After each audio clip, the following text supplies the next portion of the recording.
Rencontrer des artisans, échanger et découvrir leur travail, c'est le salon Tes Artisans, deuxième édition qui se tient à Saint-Joseph.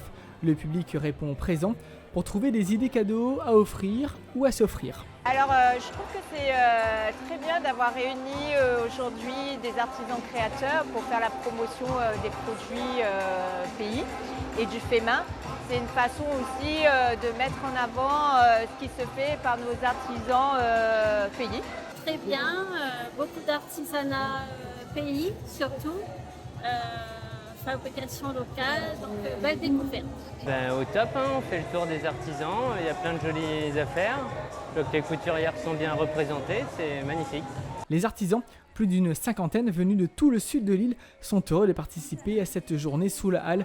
Pour beaucoup, Internet est leur seul moyen de vendre. Rencontrer des clients et échanger est une véritable opportunité. Alors l'importance pour moi, c'est d'être présente dans ma commune pour une fois et puis de présenter mon savoir-faire artisanal sur ce marché aux clients.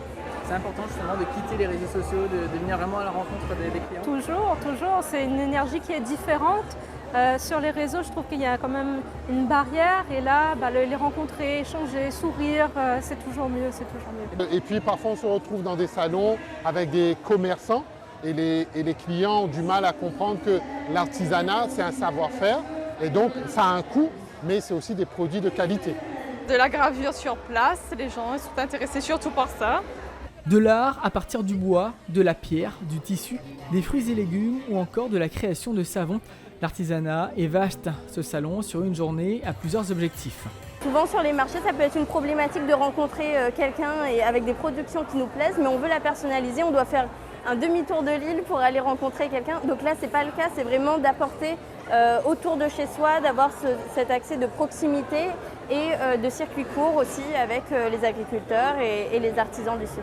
Parmi les visiteurs, le maire de la commune, pour qui rassembler ces artisans venus de tout le Sud et valoriser leur savoir-faire est essentiel. Cette deuxième édition, je pense qu'il faut encourager cela. Et comme vous le disiez un instant, les jeunes ont une vision des choses que nous, on n'a pas.